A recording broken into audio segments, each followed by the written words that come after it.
O segredo de como nascem todas as Akumas no Mi é revelado pelo Vegapunk em sua teoria. E simplesmente temos também o embate de Rob Lucci versus Luffy, que vê Sentomaru ser simplesmente arregaçado por Lucy. Isso tudo aqui em mais esse capítulo de One Piece, capítulo 1069, que vazou bem mais cedinho. E aí galera do canal do Mano Joe, como vocês estão? Espero que todos estejam muito bem. E hoje para mais um vídeo aqui de One Piece. Eu estou gravando esse vídeo na quarta, então saibam que o capítulo na gringa tá vazando mais cedo. Está vazando na quarta-feira com tradução em inglês. A OPEX deve traduzir lá pra quinta ou pra sexta, então por isso eu tô gravando, aproveitando aqui o descanso pra não ter tanto vídeo pra gravar depois.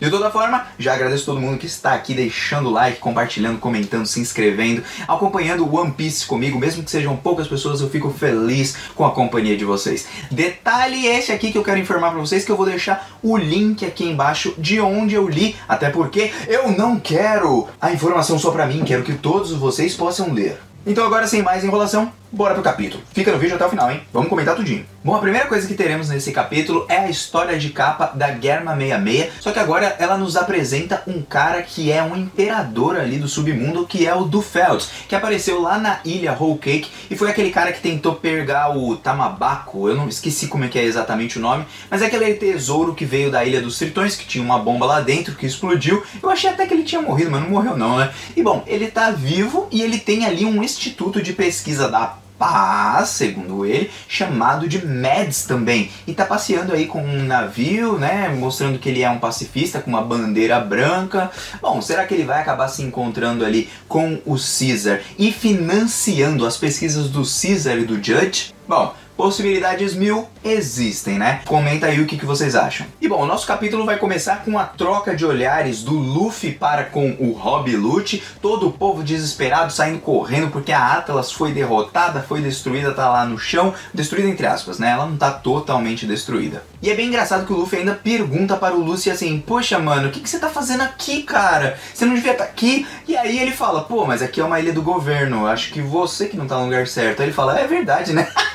Mano, muito show, velho. E bom, nesse momento acontece que a CP0 ela não pode enfrentar o Luffy, até porque ela não tem um aval do alto escalão, até porque o Luffy agora ele é um Yonkou. Então, ele trazendo uma guerra contra um Yonkou, assim como se fosse o Kaido ou então a Big Mom, bom, traria muitos perjúrios ali para a marinha e para o governo mundial, por isso eles não podem agir, eles não podem lutar com o Luffy. Só que o Luffy, vendo que a Atlas estava lá jogada no chão toda estraçalhada, ele larga a Bonnie com o Jimmy e fala aí, ó, segura aí filhote, e ele quando vai olhar ali pra Atlas, ele fala: pô mano, você tá toda destruída, será que você tá viva? O que vocês fizeram com a bichinha aqui? E aí o Luffy fala: ó, isso daqui é assunto do governo mundial, não meta o teu pé aqui, até porque piratas não devem se envolver com o governo mundial. Deixa que isso daqui é assunto nosso. Mas o Luffy não é um pirata comum, então ele olha ali pra ele e fala assim: ô seu otário, eles me deram de comer quando eu tava com fome. Dessa forma você tá lascado na minha mão, nós vamos começar a tretar, vai ser agora. Legal que ele até pede pro Chopper cuidar ali da Atlas, mas se a Atlas é tipo um cyborg ou é um robô, não seria uma coisa só do Frank? Pelo menos é isso que o Chopper diz pra ele, mas ele vai dar uma olhada nela. É então que trocamos de cena para os quartéis generais ali da marinha, onde está a Akainu, porque ele foi avisado pela CP0 que o Luffy se encontra em Egghead.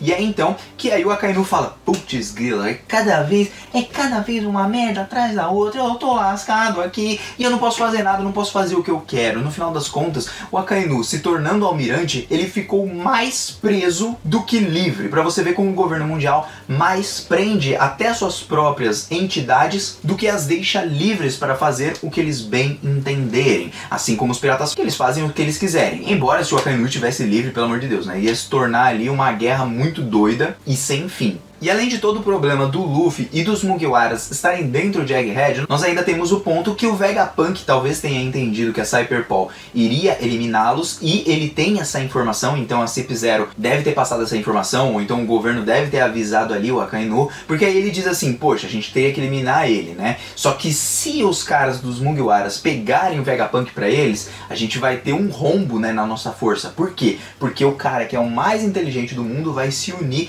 aos piratas. Aí aí é um problema geral. Ele pergunta onde está o Kizaru, e aí o Kizaru já vazou. E aí que vai o detalhe, se o Kizaru chegar lá e ele descobrir que um dos seus parentes, que é o Sentomaru, ele foi ferido pelos caras da CP0, será que de fato ele vai lutar contra o Luffy, né, mesmo contra a sua vontade? Ou então ele vai tentar bater em algum momento no Luffy, pelo Luffy ter feito algo que também não deveria? Porque o pessoal da CP0 não poderia ter lutado e eles vão entrar em combate contra os Mugiwaras. Não todos, mas o Luffy. Então isso você já considera que, bom, tá tudo lascado. Bom, é então que o Luffy e o Lucy começam uma batalha, e detalhe, espirrou, o Luffy já ativou o modo Nika pra lutar contra o Lucy, e o Lucy agora está com a sua forma desperta da sua Zoan. Cara, sensacional o design, melhorou muito. Nossa, muitas vezes eu gosto muito do Rob Lucci como vilão, então aqueles negocinhos assim que fica nele, tipo aquelas nuvenzinhas assim,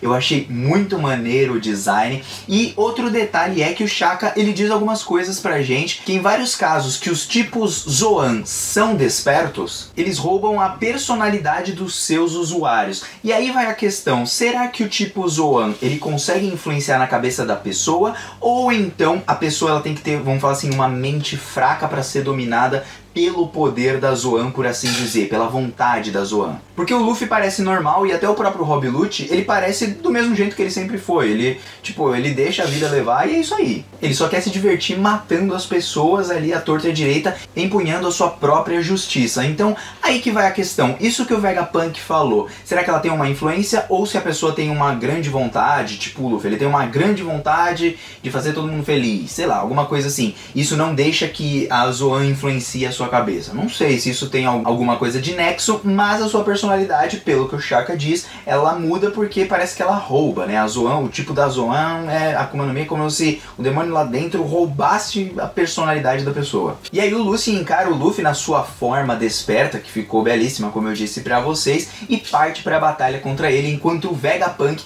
aparece lá junto com o pessoal que tá assistindo ali das partes de cima, toda aquela batalha, e aí ele pergunta, poxa, o Guerreiro Branco apareceu, né? O que aconteceu com ele, tal, como que ele chama essa forma aqui? E aí o pessoal dos Mugiwaras fala, pô, a gente não manja de nada. E aí vai uma enxurrada de revelações sobre as Akumas no Mi e também sobre a própria Nika no Mi. Gente, sensacional, a gente descobriu alguns dos mistérios que eu vou explicar aqui pra vocês. Mas lembrando que tudo isso não passa de uma teoria do Vegapunk, ou seja, não podemos assumir como verdade, mas podemos assumir que é quase verdade, visto que esse é o maior cientista do mundo e o Oda não jogaria essa informação à toa. Pelo menos 80% dela deve estar correta. A primeira coisa que o Vegapunk nos diz é que não existe a Gomu Gomu no Mi na enciclopédia de todas as Akuma no Mi. Não sei se não existe porque não colocaram na enciclopédia, ou não sei se não existe porque ele nunca tinha visto essa Akuma no Mi, embora a do Luffy não seja a Gomu Gomu e seja a Nika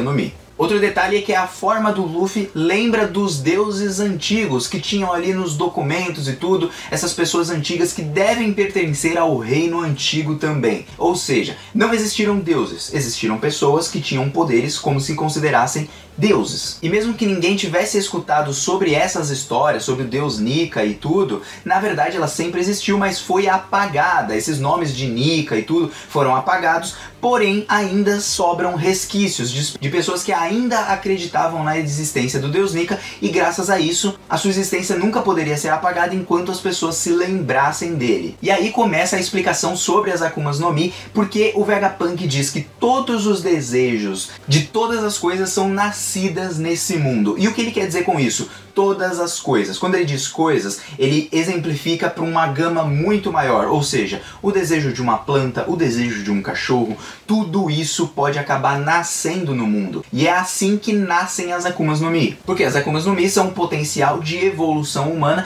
do que as pessoas pensam, poxa, não seria muito legal se eu tivesse o poder de esticar a minha mão? E aí nasce uma Akuma no Mi que tem ali a tendência de ser tipo uma borracha. Ou então, nossa, não seria legal se eu tivesse o poder de fogo para, por exemplo, aquecer aqui o local onde eu estou, muito triste aqui? Aí nasce a Akuma no Mi, ou seja, a partir dos desejos de toda a humanidade, de uma forma meio que subconsciente ou até tipo fantasiosa, né? simplesmente nascem todos esses tipos de poderes bizarros, ou seja, o poder da imaginação da própria humanidade faz com que as Akumas no Mi nasçam de fato. Só que a natureza, vendo que isso não é bom, até porque é um poder que é anormal, é uma anormalidade do mundo, a natureza mesma criou a punição para esses desejos, que se a pessoa cai no mar, ela perde os seus poderes, até porque a mãe natureza é o próprio mar, então é o próprio mar ali em One Piece, e graças a isso eles perdem, eles têm essa punição, e é por isso que ao cair no mar, a Akuma no Mi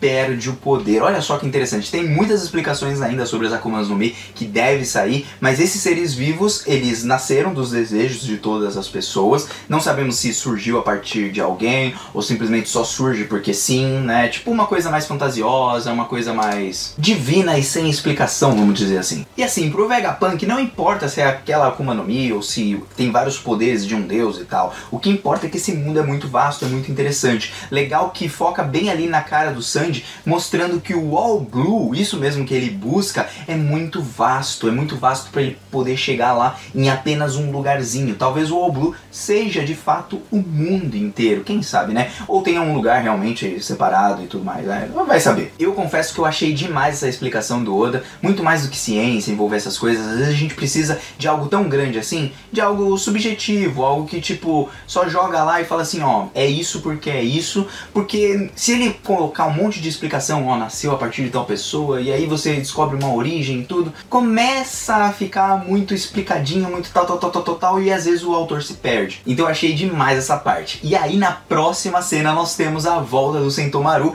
que estava de folga, mas teve que trabalhar. E aparecendo ali pra trabalhar, ele sabe de todos os planos do Vegapunk, que ele queria se unir ali ao Luffy e tudo mais, mas só que se ele lutasse a favor dos piratas ali, ele estaria se unindo ao inimigo, então ele não poderia fazer isso. Mas olha só a chantagem do Vegapunk. O Vegapunk foi uma pessoa que pegou o Sentomaru quando o cara tava na pior, passando fome, então acolheu ele e cuidou dele, usou essa chantagem em cima dele para que ele fizesse o que ele queria e lutasse ao lado do Luffy e do pessoal, usando, claro, os Serafins. E detalhe, o S-Snake, que é o da Boa Hancock, vai ter que ajudar o Luffy a chegar ali no topo, pegar o Vegapunk e mandar ele embora, enquanto o que faz parte do Jinbe, que é o S-Shark, e também os dos Olhos de Falcão, Mihawk, que é o S-Hawk, fiquem ali para lutar contra a CP0. E o que acontece? A CP0 não pode simplesmente destruir os Serafins. Por quê? Porque isso perderia ativos do governo, perderia bens do governo. Então eles simplesmente não podem também destruir os Serafins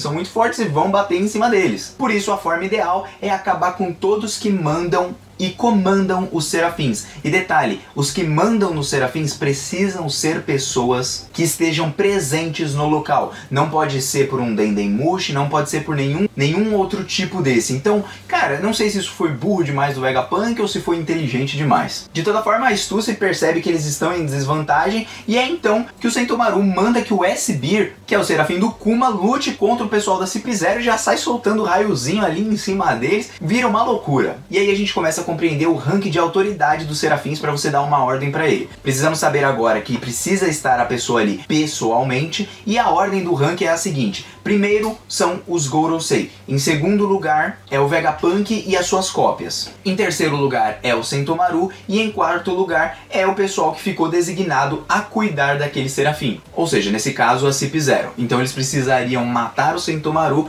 para que o Serafim obedeça a eles. Bom, é então que o Luffy vai lutando contra o Lucy. Eu gostei bastante que ele dá um soco no chão e o chão vai em cima do Lucy assim, dá um socão em cima dele e o Luffy tá dando um sacode no modo Nika, né? E olha que ele nem tá usando o Gear 4, eu pensei que ele ia usar o Gear 4, mas agora, ó, já vai pro Nika no Mi ali. Quem sabe até ele usa esse modo Nika como Gear 4 talvez, né? Não sei, já pensou se ele usa, tipo, na mesma aparência, assim? Não sei. O Jinbe, todo mundo percebe que eles clonaram ali o pessoal dos Chichibukais, e é então que o Luffy se encontra com o Sentomaru, fala pra ele: e aí, quanto tempo, mano, como você tá, não sei o que, papapá. Nem parece que brigaram lá no passado em Sabaody, né? E aí ele fala assim: ó, a gente continua sendo inimigo, não tem essa não, mas e aí, você aceitou carregar o Vegapunk com você? Ele falou: aceitei, de boa, né? Ó, não confio muito em você, não sei se eu confio porque tu é um pirata, mas, bom, o Vegapunk quer. E aí a gente corta essa cena pra simplesmente o Rob Lucci indo lá e furando o Sentomaru, mano, praticamente matando o cara, né? Não matou, obviamente, mas fez aquilo para que o Serafim obedecesse às suas ordens. Talvez se uma pessoa estiver inconsciente, o Serafim obedeça ao pessoal da CIP0. É por isso que o Lucy fez isso. E detalhe, o Vegapunk está longe, então mesmo que ele ordene ali pelo Dendemushi, provavelmente ele não vai conseguir uma ordem ali dos Serafins, a não ser que o Sentomaru continue vivo e presente, ou seja, para isso os Serafins precisam ter um senso ali de se a pessoa tá morta ou viva, né? Se o coração parou de bater, alguma coisa assim. Porque senão eles deveriam obedecer a ordem do Sentomaru até o final, correto? Bom, de toda forma o capítulo termina aí com o Luffy falando: "Ah, o que você fez com o cara do machado?" E aí ele fala assim: "Ah, matei!" E aí acabou o capítulo. Gente, que capítulo sensacional. Não temos capítulo semana que vem, então só deve voltar perto do Natal, lá pro dia 20, 22, por aí. Gente, que capítulo da hora. Nós tivemos revelado aí as Akuma no Mi, que elas nascem dos desejos de todas as coisas nesse mundo. Todas as coisas. Então, o desejo de uma planta, se uma planta é um ser vivo, pode nascer alguma coisa. Pode nascer uma Akuma no Mi, sei lá, sei lá, da água, né, ou então de alguma outra coisa. É muito interessante, sabe?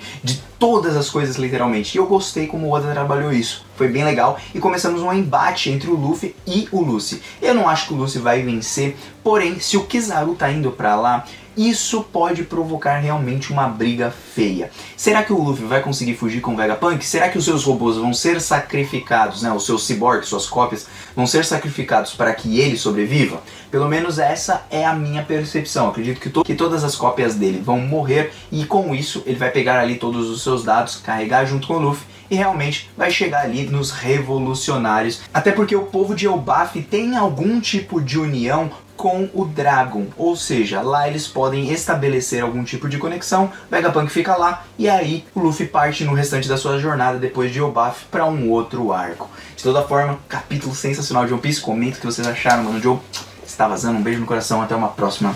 Fui, valeu.